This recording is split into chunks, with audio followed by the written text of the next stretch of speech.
All right. So I know that I've mentioned before how much when I either am not clear on something or I make a mistake on something, it really bothers me until I can correct it. So I did want to point out from Sunday, I got a little discombobulated, I guess, between chapter 18 and chapter 19, even though I knew full well before. But regardless, this is that red line here, that is Paul's second journey. And the purple one is the third journey.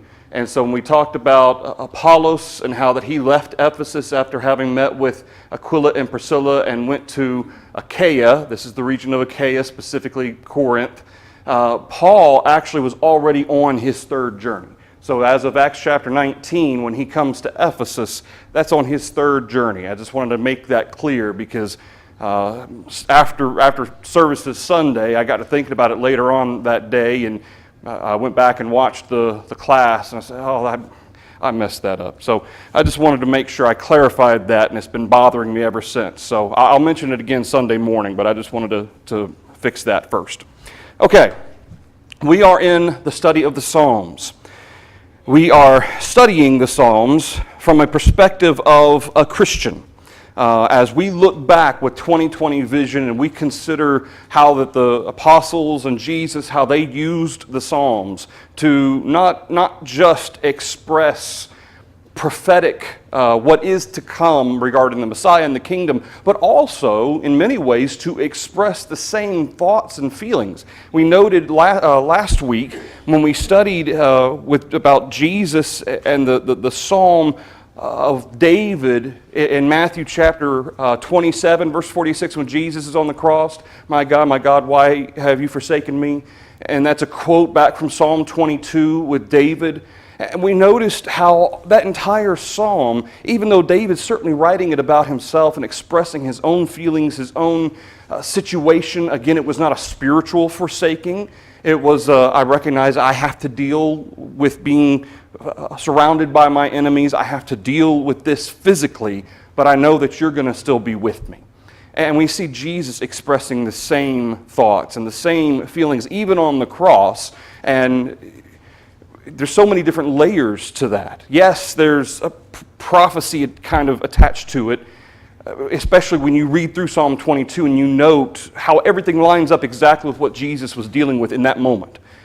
The second aspect to it is Jesus' own emotions. He's expressing, just as David, the mirroring of the emotions and thoughts was exactly the same. And then thirdly, for anybody who understood what it was that Jesus was actually saying, some they didn't know. They understand apparently ancient Hebrew, Eli, Eli, lama sabachthani. They didn't understand what that meant. They thought he was calling for Elijah, whereas presumably the apostles and the disciples understood, or somebody was able to tell them, who knew ancient Hebrew. This is a quote from Psalm 22, verse 1. They would have connected that. They would have, once they found out, my God, why have you forsaken me? That's what Jesus is saying. They would have immediately recognized that as a connection to Psalm 22, verse 1. And so there's like at least three layers to that one quote from Jesus while he's on the cross. So last week we got as far as Romans chapter 11. Verses 9 and 10. And I wanted to go through some of these. Again, this is not by any means a comprehensive list, but these specific ones I wanted to hit on as we consider how the Psalms are quoted in the New Testament to notice consistently that this isn't just plucking a statement out of a psalm and then kind of taking a square peg and trying to put it in a round hole. Okay, it's not taking it out of context or cherry-picking a psalm. When they quote the Psalms, the New Testament writers, they're quoting it for the purpose of quoting not just that verse, but the context of it as well. So when we read through Romans, when we read through different passages where the New Testament writers quote from the Psalms, it's easy to skip over it thinking that they're just being redundant in what they're saying. They're just trying to, show Old Testament backed this up as well. Well, that is true, certainly. Yeah, the Old Testament does back this up. But that's not all they're doing. They're not being redundant. They're not just saying it again for the sake of saying it again. They're drawing a parallel and a connection to the fact that God, yes, he always said this would happen.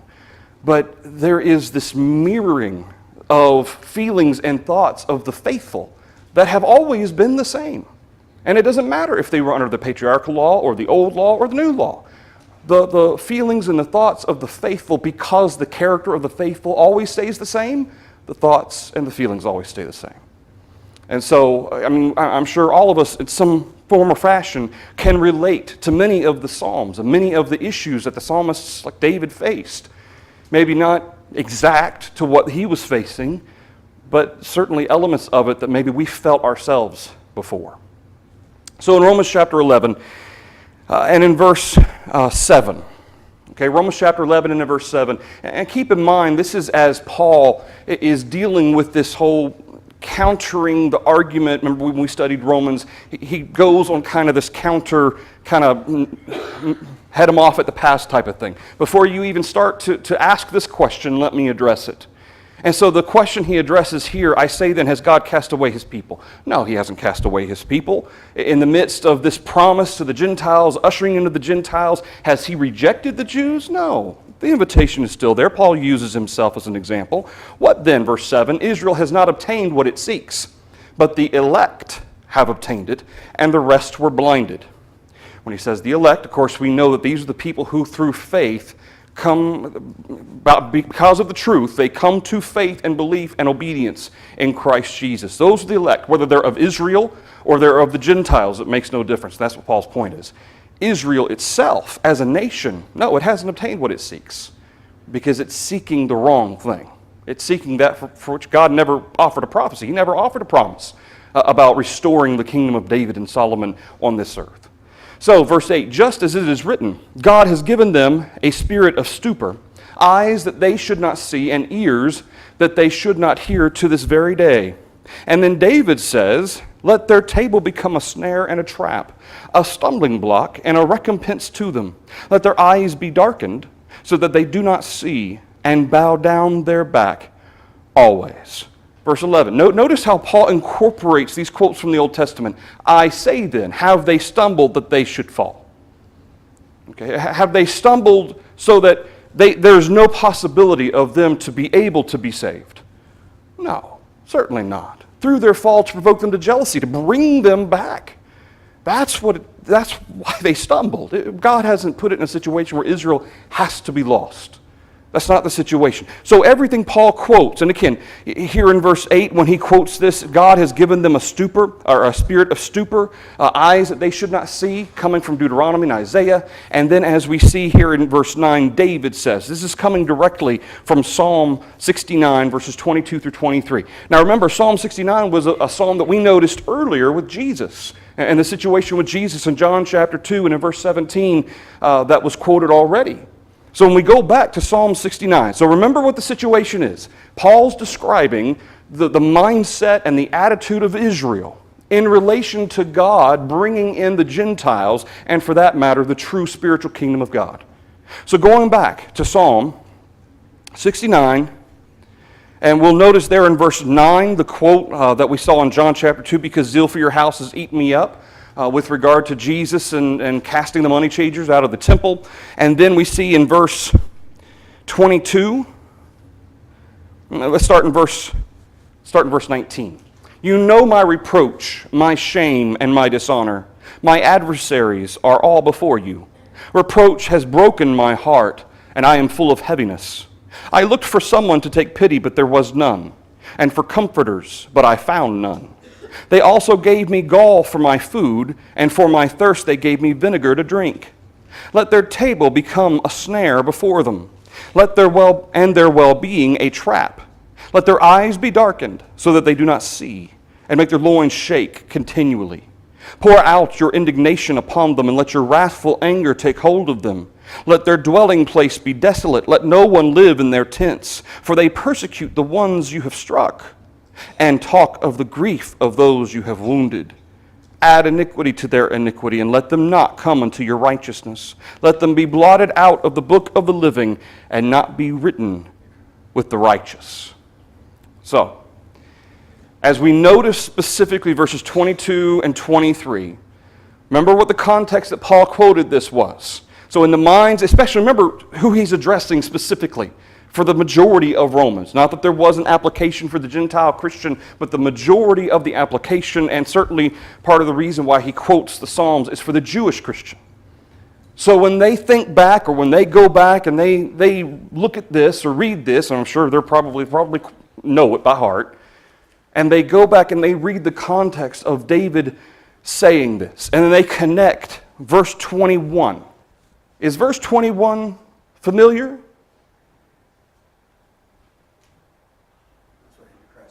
Okay, that's what happened to Christ on the cross, didn't it? So then does that make some portion here, and we've already noticed earlier in Psalm 69 that this was a connection to Christ already in John chapter 2.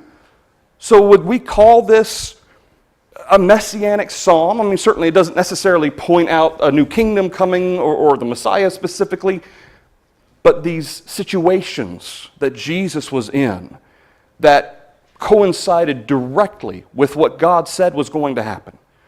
So the context of Paul quoting this is the mind of Jesus. Yes, this is the mind of David. Okay, but remember, Paul's quoting this from the perspective that Jesus is also the one saying these things and expressing these feelings. So then when Paul's putting this in this perspective of Jesus, let their table become us. Who's there? Who's their well-being a trap? Who's their eyes? Who are they? In context of Romans 11, who are they? Israel. Yeah, the Jews. This is they. Now, for David, is this they? No. For David, this is whoever and whatever enemies he's referring to. And maybe, in the context, it may have been, people who were giving him trouble, who were trying to usurp him, but certainly enemies that he's dealing with. It wasn't Israel necessarily. Israel was never against David. But Jesus, this is his own people. And this is the context in which that Paul quotes from this. Notice the fear. Let their eyes be darkened so that they do not see. Make their loins shake, continue this deep-rooted fear. Pour out your indignation upon them, your wrathful anger take hold of them. They persecute the ones you've struck. Talk of the grief of those you've wounded. Verse 27, add iniquity to their iniquity. Is Jesus saying he doesn't want Israel to be saved? Or for that matter, is David saying that these souls aren't worthy to be considered by God? Certainly not. Okay. Again, from David's perspective, this isn't Israel. These are his enemies, whoever they may be, who are attempting to hurt David. Do they, from a perspective of righteousness and unrighteousness, are they interested in being righteous, these enemies of David? No, they're not interested in being righteous. So what David is calling upon God to do is to render unto them what they are due because of their works. Jesus, when he was on the cross, what did he say while he was hanging there before he gave up the ghost? Yet let not this sin be laid to their charge. Who else quoted almost verbatim the same thing before he died? Stephen in Acts chapter 7. The spirit of the Christian, does it seek ill upon another? No. But Paul quotes this for a reason. Because I think it's a beautiful point from Paul. Paul's in a context of saying, has God turned away from his people? No. In a context where David is calling upon judgment on his enemies, is God going to turn his back on the enemies who killed his son? Let that thought reverberate in your mind for a minute. That's why Paul's quoting from Psalm 69 here. He's quoting from a passage where David is calling upon God's judgment on his enemies. They're not interested in righteousness. Paul uses that thought process and puts it in place of Romans 11 to describe if God was willing to let his son die, let you kill his son, he's not going to turn his back on you. Just because you have stumbled, you have not stumbled that you might fall. That's what he addresses in the very next verse of Romans 11. And I think it's a beautiful point, and it shows not just a parallel of thought, but how else, not just a comparison, but what else, like in this instance, is Paul using? It's a contrast. It's a contrast of thought. And it's beautiful in its context based on how Paul uses it to show the love of God, and in a context where there's a lot of despair and anger in David when he's writing this. But that isn't Christ's anger. But what's interesting is all of this happened so that they might be inspired to jealousy, so that they will come back. Not that they should be completely turned away. Any thoughts or questions through this example of Romans 11 and Psalm 69? Okay, Acts chapter 13. Acts chapter 13 and in verse 33. This is the beginning of Paul's first missionary journey. We've already studied this in detail in our Acts class. So notice starting here in verse... Now, we notice Paul's sermon here, starting in verse 26, verse 20, all the way down, the whole thing really. So Paul's preaching here. We see that in Antioch of Pisidia, verse 13. They've come to Antioch of Pisidia, verse 14, the reading of the law, and then this is Paul before the the synagogue, as he's speaking to them, giving them kind of a history lesson, telling them about the Christ. We see in verse 26. So in verse 30. But God raised him from the dead, verse 31. He was seen for many days by those who came up with him from Galilee to Jerusalem, who are his witnesses to the people. And we declare to you glad tidings, that promise which was made to the fathers. God has fulfilled this for us, their children, in that he raised up Jesus, as it is also written in the second psalm, you are my son, today I have begotten you. And that he raised him from the dead, no more to return to corruption, he has spoken thus, I will give you the sure mercies of David. Therefore he also says in another psalm, verse 35, you will not allow your Holy One to see corruption. Verse 36, for David, after he had served his own generation by the will of God, fell asleep, was buried with his fathers, and saw corruption. But he whom God raised up saw no corruption. So, Paul quotes from a couple of different psalms here. Notice as he begins this here in Psalm 33, you are my son in the second psalm. This is Psalm 2, or the second psalm, in verse 7. Well then, he uses that, and of course this is not the only place where Psalm 2 verse 7 is used. The Hebrew writer will also bring this up in Hebrews chapter 1. So then, he quotes from David again in Isaiah 55 and in verse 3, or as God is speaking about Israel concerning David, I will give you the sure mercies of David. He also says in another psalm, you will not allow your Holy One to see corruption, Psalm 16. Obviously, Psalm 2 is a messianic psalm. We go back to this psalm and we notice what it is that David, because this is a psalm of David, why do the nations rage, the people plot a vain thing, the kings of the earth set themselves, the rulers take counsel together against the Lord and against his anointed. Okay, this is a messianic psalm. We're very familiar with this psalm. But notice as this is being written, okay, and does David know as he's writing this that this is about a Messiah, that this is one to come? I mean, given the fact that this is, very obviously a messianic psalm, it's possible that David, again, some of them had bits and pieces of it, and David, it's possible he had some understanding of what was to come, at least in regard to the fact that Messiah was coming.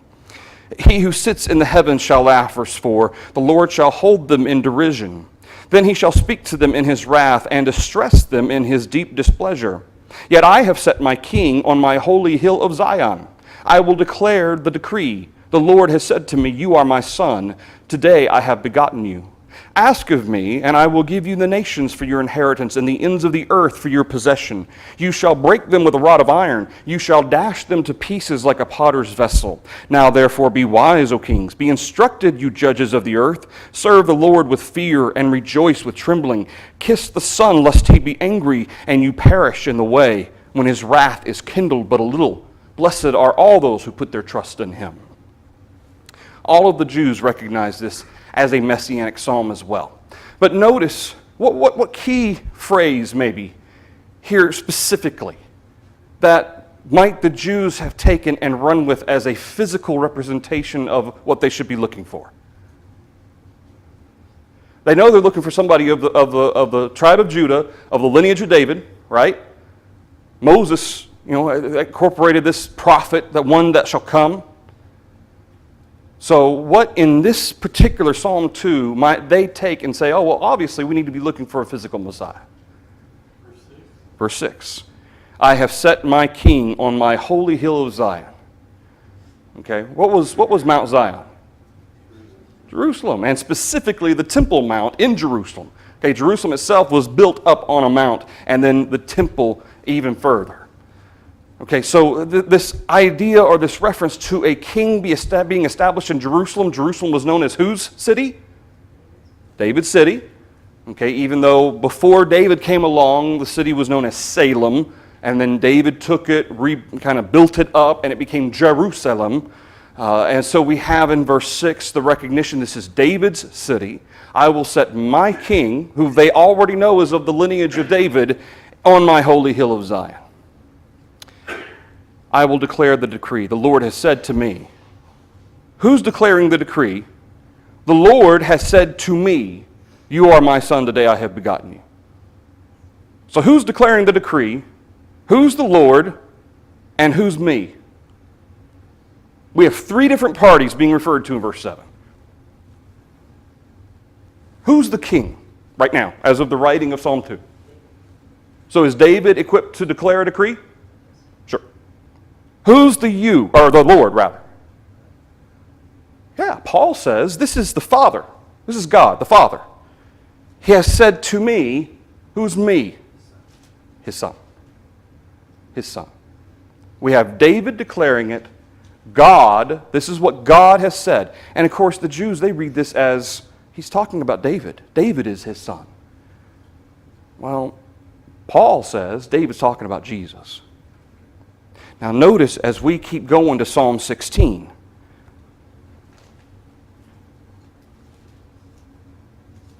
Psalm 16, verse 10. And again, this is a psalm of David. We see in verse 5, you are the portion of my inheritance and my cup. You maintain my lot. Verse 7, I will bless the Lord who has given me counsel. Verse 8, I have set the Lord always before me, because he is at my right hand, I shall not be moved. Verse 9, therefore my heart is glad, and my glory rejoices. My flesh also shall rest in hope, or will rest in hope. For you will not leave me, nor will you allow your Holy One to see corruption. You will show me the path of life. In your presence is fullness of joy. At your right hand are pleasures forevermore. There are three parties being referred to here once again in verse 10. The Jews, they would read this as David talking about himself and God. However, where's the Father, where is Jesus, and where is David in this verse 10? Okay, for you is the Father. Where's Jesus? That might be the easiest one.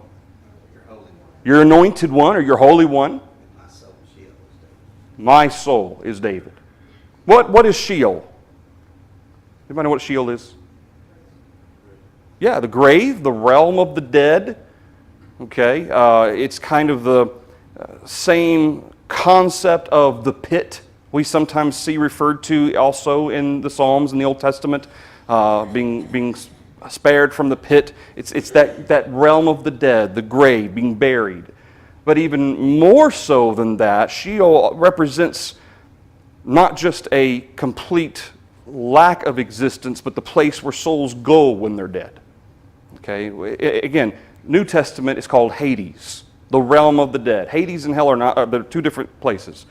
Our world has it completely backwards. They think they're one and the same. They're not. Hades is the realm of the dead. So Sheol, you will not leave my soul. Did he say his body? You will not leave my body in Sheol? Is David's body going to be raised one day? Sure, it will be. Okay, but notice how David specifies my soul. Okay, well his soul isn't still in his body. His soul is in the realm of the dead, in Sheol. You will not leave my soul there. So what does David himself know one day will happen? A resurrection. One day I will be raised. You will not leave my soul in the realm of the dead. And your anointed one, again, how much detail did David have of this anointed one? I'm sure David, between the information he was receiving from the Holy Spirit and the Psalms that he wrote, and I'm sure he was able to piece some of it together. Enough to know there's a Messiah coming. He is the anointed one. He is, I don't know if he knows that he is specifically going to be referred to as the Son of God, but he is certainly aware that this anointed one is coming. And he's also aware of what else about this anointed one. There's 3 things specifically we know that David knows just from the last part of verse 10. Okay, so by saying that, what does that mean that David knows? He's going to die. That's the first thing we know. He's going to die. Okay? That the Messiah could die, was that news to the Jews? Our Messiah can't die. He has to lead us against Rome. He has to reestablish the kingdom. He has to sit on the throne. Our Messiah can't die. Okay? But he's going to die. What else do we know? He's going to be raised. Okay? And how quickly will he be raised? Soon enough not to see corruption.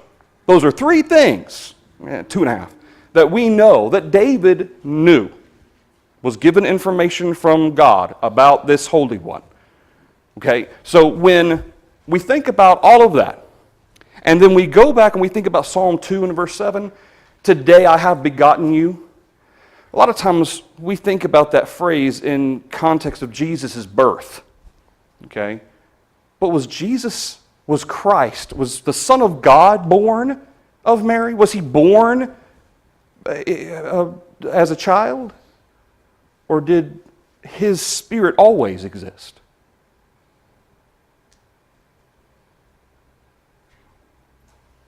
Notice the context, going back to Acts chapter 13. Notice what the context is. Again, this is why Paul bothers to quote it in the first place. Acts chapter 13 and in verse 32. We declare to you glad tidings. If my sins were washed away, but I'm not raised from the dead, is that good news? I mean, I could be washed from my sins, but if I'm going to stay dead forever, does the washing of my sins do anything for me? No. For glad tidings to be good news, there has to be more than just the opportunity for forgiveness of sins. Forgiveness of sins is a means to an end. That end is what Paul's referring to. That promise which was made to the fathers wasn't just forgiveness of sins. It wasn't just the Messiah. That was all part of the ultimate plan. Verse 33, God has fulfilled this for us, their children, in that we have forgiveness of sins, in that Jesus was born,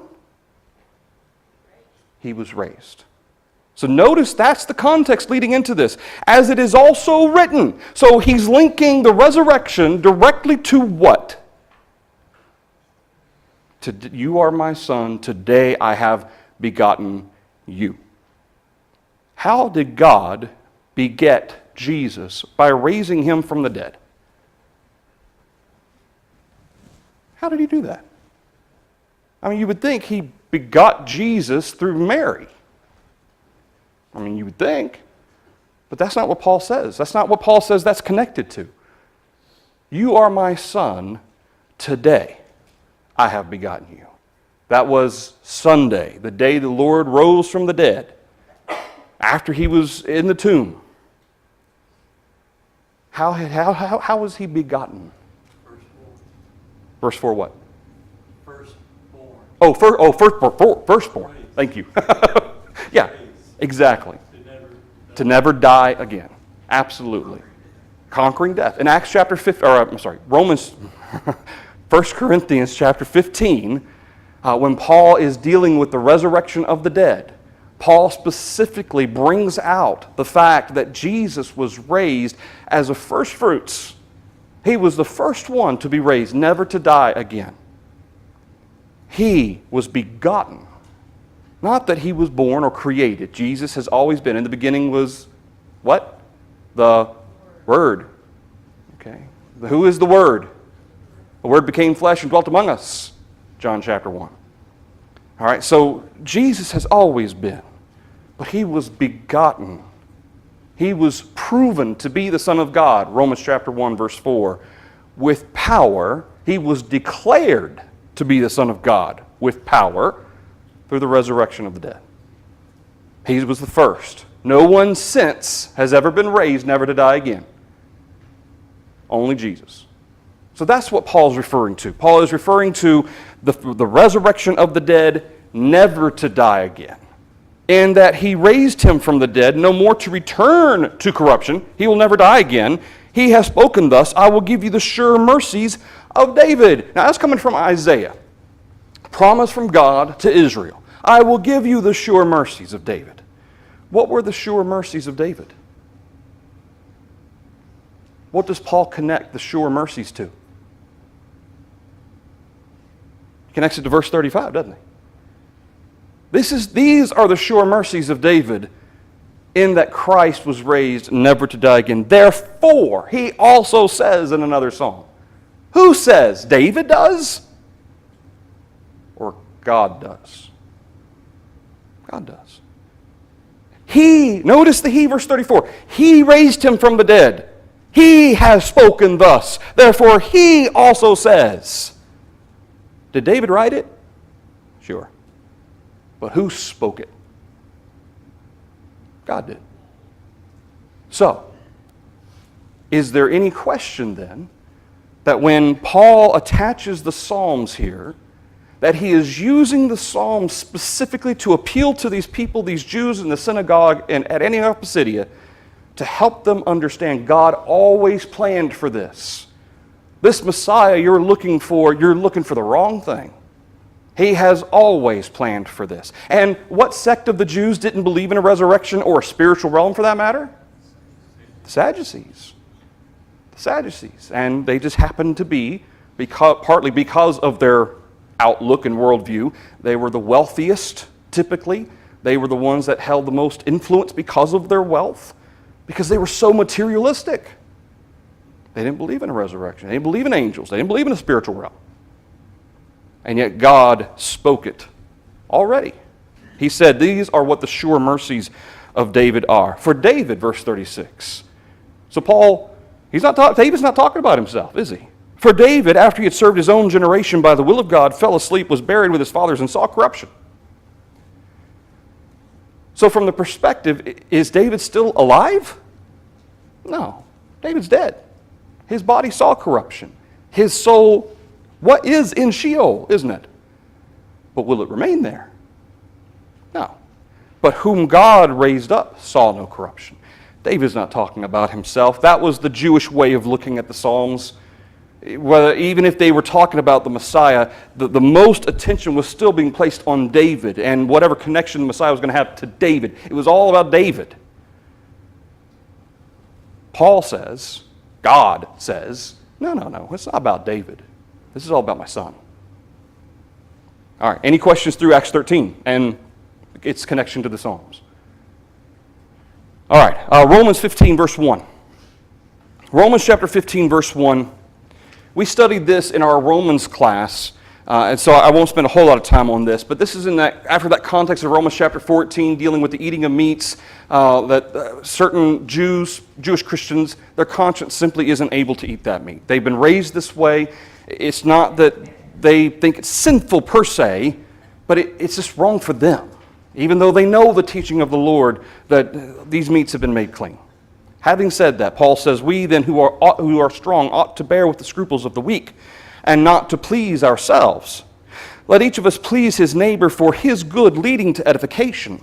For even Christ did not please himself, but as it is written, the reproaches of those who reproached you fell on me.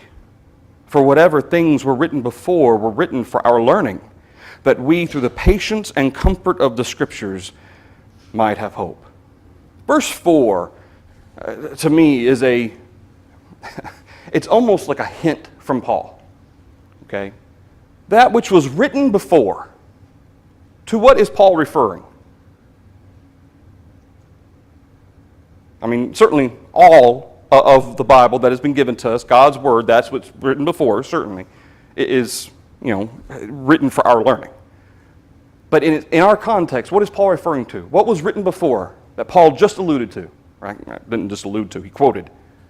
Okay, this quote from the Psalms was the specific thing he's referring to, verse 4. For whatever things, well, what things, Paul? Well, specifically, this psalm I'm quoting, were written for our learning, that we, through patience and comfort of the Scriptures, might have hope. So this passage, verse 3, that Paul quotes, Paul places, this isn't just Paul being redundant, is it? There is special emphasis that he is placing on the quoting of this psalm, which is Psalm, what again? Psalm 69. Psalm 69. Go back. Psalm 69.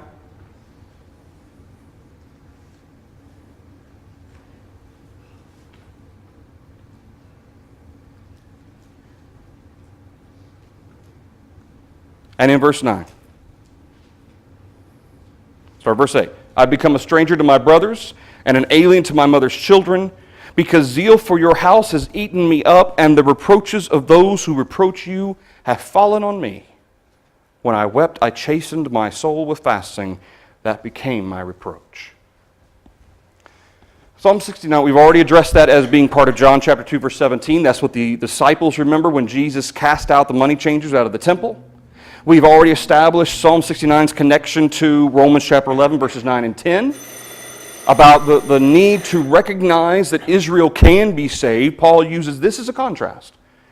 So, out of all of that, Paul quotes this latter part of verse 9. The reproaches of those who reproach you have fallen on me. Why? Why did the reproaches of those who approached God fall on David? Well, let's look at it from David's perspective here.